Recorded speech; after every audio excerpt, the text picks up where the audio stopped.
কলাবেচা শ্রীধর প্রভু ওনাকে এরকম চৈতন্য মহাপ্রভু যখন শিবাসঙ্গনে বিষ্ণুভাবে ভাবাবিষ্ট হয়ে সকলকে ডাকছে এবং তিনি বর দিতে চাইছে, তখন শ্রীধর প্রভুকে ডেকেছেন, কলাবেচা শ্রীধর প্রভুকে, যিনি বামনপুকুর বাজারে কলার থোর, মোচা এবং কলাপাতা বিক্রয় করতেন। তো ওনাকে ডেকেছে যে শ্রীধর মহাপ্রভু বলছেন, শ্রীধর তুমি কি চাও বলো, বর আজকে মনের অভীষ্ট সময় তোমাদের সকলের পূর্ণ করব। তো শ্রীধর প্রভু বলছেন যে প্রভু আপনি আমাকে সারা জীবন ফাঁকি দিয়ে গেলেন, সারা জীবন ফাঁকি দিয়ে গেলেন, হ্যাঁ, আর আপনি ফাঁকি দিতে পারবেন না, না কিছু বর প্রার্থনা করো, নাহলে আমার বদনাম হয়ে যাবে। ঠিক আছে, তো শ্রীধর প্রভু বললেন যে হে প্রভু, আপনি যদি আমাকে কিছু বর দিতেই চান তাহলে ভক্তরা কখনো বর প্রার্থনা করেন না।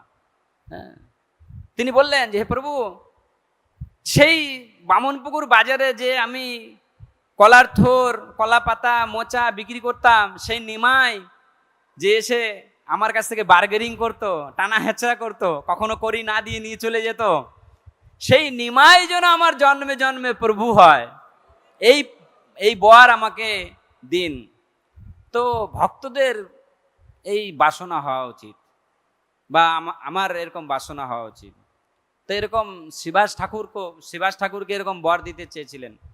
শিবাস ঠাকুর একদিন আমরা শুনছি ভক্ত মুখে, শিবাস ঠাকুর বলছে, শিবাস তুমি তো খালি হরিনাম করছো, আমার পিছনে পিছনে ছুটে বেড়াচ্ছ, কিছু ইনকাম করো, সংসারের পিছনে কিছু করো।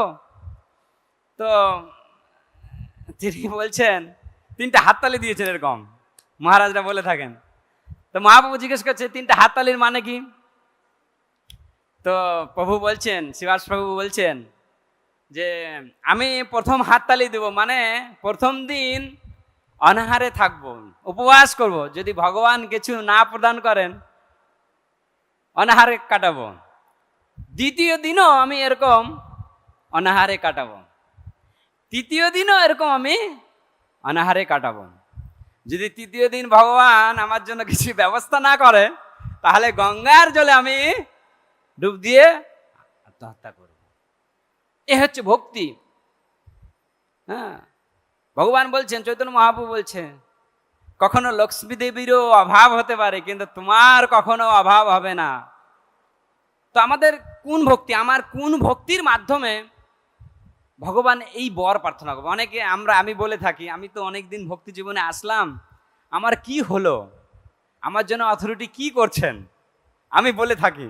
ঠিক আছে, আমাকে এইটা দিচ্ছে না, আমাকে ওইটা দিচ্ছে না, আমার শরীর এরকম, আমি বলে থাকি, আমার অথরিটির কাছে আমি বলে থাকি। কিন্তু ভগবদ্গীতাতে বলছে, অনন্য চিন্তয়ন্তমাং যে জন প্রজুপাসতে তেষাং নিত্যাভিযুক্ত নাম যোগক্ষেমম বহামহম। অনন্য চিন্ত ন অন্য চিন্তা।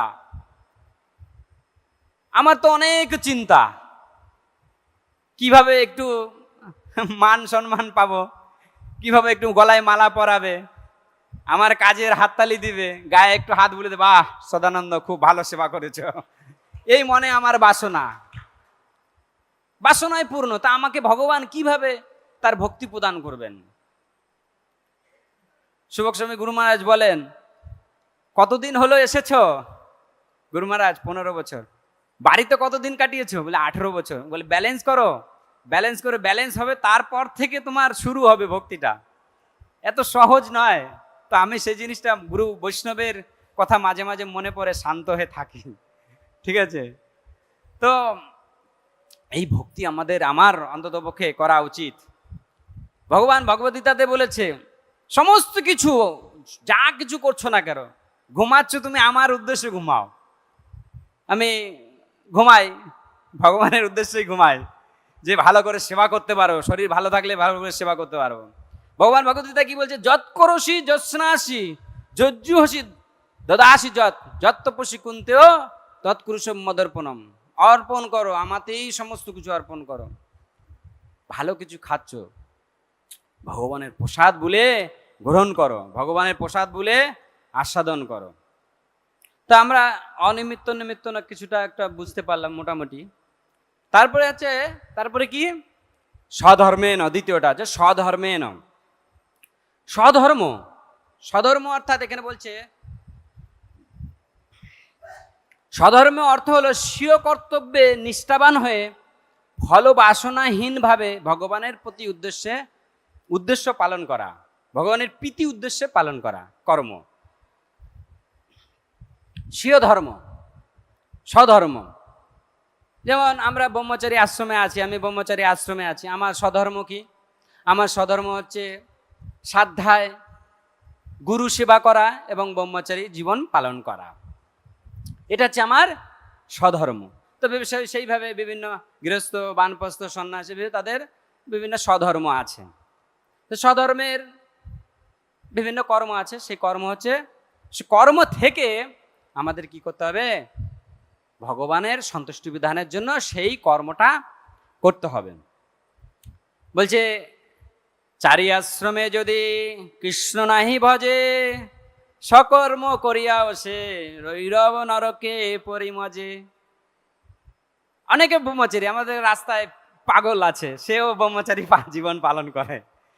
অনেকে আছে ছাগল গরু নিরামিষ খায়, প্রসাদ নিরামিষ খায়। হ্যাঁ, সে অনেকে আছে গাধা,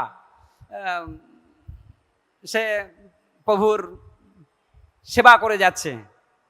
না, কি করতে হবে? সে কর্মটা ভগবানের সন্তুষ্টি বিধানের জন্য হতে হবে, সে কথা বলছে। এখানে বলছে চৈতন্য চরিতামৃতে একটা খুব সুন্দর শ্লোক দেখছিলাম, বলছে নিজ নিজ ধর্মে থাকি করে কৃষ্ণ ভজন, তারে কৃষ্ণ কৃপা করি ছাড়ে সংসার বন্ধন। যে যেখানে আছি আমরা, যে যেখানে আছি না কেন, সেখানে থেকে আমাদের কি করতে হবে? আমরা বুক ব্যাক করছি, আমরা কেউ আছে লিডিং করছে, স্ব স্থানে থেকে একমাত্র উদ্দেশ্য হবে আমাদের অথরিটি কিভাবে সন্তুষ্টি লাভ করবে, সে কথা এখানে বলছে। সধর্ম আচরণে বিষ্ণু ভক্তি হয়, ইহা বই আর সিদ্ধির হেতু নয়। সধর্ম আচরণে কৃষ্ণ ভক্তি, বিষ্ণু ভক্তি হবে। হ্যাঁ, এটি হেতু, আমাদের জানতে হবে। আমরা যদি না জানি তাহলে হবে না। আমাদের কি করতে হবে? এই জন্য ভাগবত গীতা গ্রহণ করতে হবে। হ্যাঁ, গ্রহণ করে এগুলো অধ্যয়ন করতে হবে। তৃতীয়ত কি? অমল আত্মনা। অমল আত্মনা মানে কি? অমল আত্ম শব্দের অর্থ হচ্ছে পবিত্র বা নির্মল চিত্ত, কাম, ক্রোধ, লোভ, জড় বিষয় শক্তি থেকে সম্পূর্ণরূপে মুক্ত হতে হবে আমাদের। আমি বৈষ্ণব মুখে, মহারাজের মুখে শুনেছি, আমার তখন হিতে একটা কম্প হটলো যখন এই কথাটা শ্রবণ করলাম। তো বলছে সম্পূর্ণরূপে কামনা বাসনা থেকে মুক্ত না হলে ভগবানের কাছে যেতে পারবে না। তো আমার বুকে হট করে ছাত করে উঠলো যে আমি তো হতে পারছি না, কি করে আমি ভগবানের কাছে যাব? তো সেই মানে একটা ক্ষুধা এখানে সেই কথা বলছে। তো আমাদের এই অমলাত্মনা, হৃদয় কিভাবে নির্মল হবে? হৃদয় কিভাবে নির্মল হবে? বলা হয়েছে হৃদয় নির্মল হওয়ার একটি পন্থা, হরে কৃষ্ণ কৃষ্ণ কৃষ্ণ হরে হরে, হরে রাম রাম রাম হরে হরে। এই কলিযুগে মহাপ্রভুর সে সম্পদ, এই সম্পদ মহাপ্রভু যে বিলিয়েছেন জগতে, সেটা আঁকড়ে ধরতে হবে। সেটা আমাদের নিয়ে মূল মন্ত্র, আমাদের জীবনের মূল মন্ত্র করতে হবে।